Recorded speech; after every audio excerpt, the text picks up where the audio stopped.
सुप्रभात मेरे प्यारे बच्चों। आज आप सभी लोग हिंदी में वाक्य का जो प्रश्न अभ्यास है, इस प्रश्न अभ्यास के विषय में आप सभी लोग अध्ययन करेंगे। पहला है कि रस्सी, पहला प्रश्न है आपका कि रस्सी यहाँ किसके लिए प्रयुक्त हुआ है और वह कैसी है। तो रस्सी यहाँ नाशवान एवं प्राण के लिए प्रयुक्त हुआ है। यह रस्सी कच्चे धागे की है, अर्थात कमजोर यानी नाशवान है। प्रश्न नंबर 2 है, कवित्री द्वारा मुक्ति पाने के लिए किए जाने वाले प्रयास व्यर्थ क्यों हो रहे हैं। तो उत्तर है आपका, कवित्री के ईश्वर प्राप्ति के प्रयास व्यर्थ इसलिए हो रहे हैं क्योंकि वह माया के जाल में फंसी हुई है। वे क्षणभंगुर एवं नाशवान शरीर द्वारा किए जाने वाले प्रयास से वह ईश्वर को पाना चाहती है। इस कारण से उसके जो सारे प्रयास है वह व्यर्थ हो रहे हैं। अगला प्रश्न है, कवित्री का घर जाने से क्या तात्पर्य है। तो उत्तर है, कवित्री को घर जाने की चाह से जो तात्पर्य है कि वह ईश्वर के पास जाना चाहती है।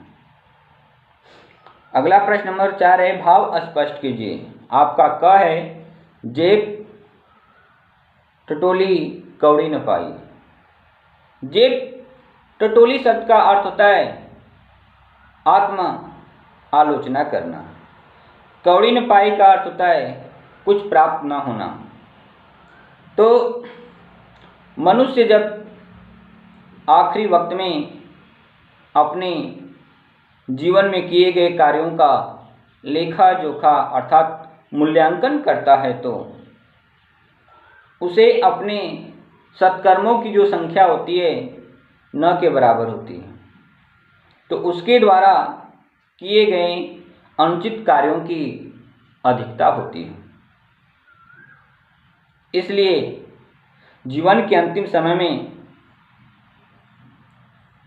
जब ईश्वर की कृपा से जब कवित्री को इस भवसागर रूपी संसार से मुक्ति मिल जाती है तो अपनी कृतज्ञता को व्यक्त करते हुए कवित्री कुछ देना चाहती है, परंतु उस अंतिम अवस्था में, उस अंतिम समय में तो कवित्री के पास कुछ भी नहीं है कि उस नाभिक को, उस परमात्मा को गुरुदक्षिणा के रूप में क्या दें।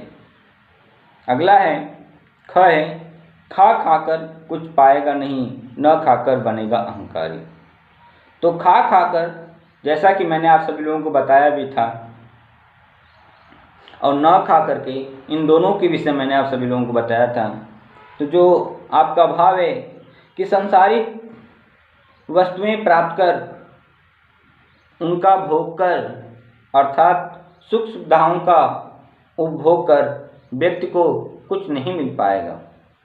न खा करके यदि वस्तुओं का भोग नहीं करता है तो न खाकर अर्थात व्रत तप करने से व्यक्ति को अपने ऊपर घमंड हो जाता है, अहंकार आ जाता है, वह स्वयं को श्रेष्ठ समझने लगता है।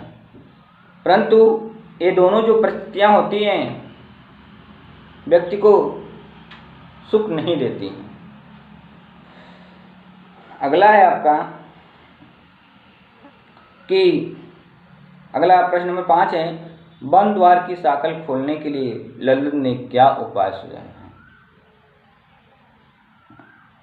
तो जो आपका उत्तर है, बंद द्वार की साकल, कड़ी या जंजीर, बंद द्वार की साकल खोलने के लिए कवित्री ने संभावी बनने का उपाय सुझाया है। संभावी का मतलब होता है सबके साथ समानता का व्यवहार करना। संभावी का मतलब ही होता है सबके साथ समानता का व्यवहार करना। सम अर्थात अंतःकरण और बाहरी इंद्रियों को वश में करना ताकि हम संभावी बन सकें। क्योंकि जो व्यक्ति स्वयं को नहीं पहचान पाता है वह कभी भी ईश्वर को नहीं समझ पाएगा।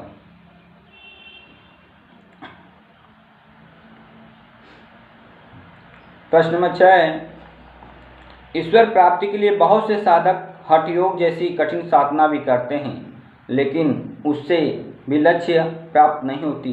यह भाव किन पंक्तियों में व्यक्त हुआ है? तो यह भाव जो है, यह पंक्ति आपको लिखना है, जो आपका पद है वाक्य का उत्तर में आपको लिखना है, आई सीधी राह से गई न सीधी राह, क्योंकि इसमें हठ योग का वर्णन किया गया है। आई सीधी राह से गई न सीधी राह, सूक्ष्म सेतु पर खड़ी थी, बीत गया दिन आह, जिप टटोली कौड़ी न पाई, माझी को क्या दूं उतराई। अगला प्रश्न है आपका, ज्ञानी से कवित्री का क्या अभिप्राय है? तो ज्ञानी से कवित्री का अभिप्राय आत्मज्ञानी व्यक्ति से है, अर्थात आत्मावलोकन द्वारा जो अपने भीतर छिपी शक्तियों को जान लेता है। आत्मज्ञानी व्यक्ति ही ईश्वर को जानने में सफल हो जाता है। तो इस तरह से यह वाक्य का जो प्रश्न अभ्यास है आज आपका समाप्त हुआ। इसलिए इस प्रश्न अभ्यास को आप सभी लोग ध्यानपूर्वक कॉपी पर लिखेंगे। इसके बाद अगला जो पाठ होगा वह आप सभी लोग अध्ययन करेंगे। तो ध्यानपूर्वक आप सभी लोग कॉपी पर लिखिएगा। इन्हीं शब्दों के साथ धन्यवाद।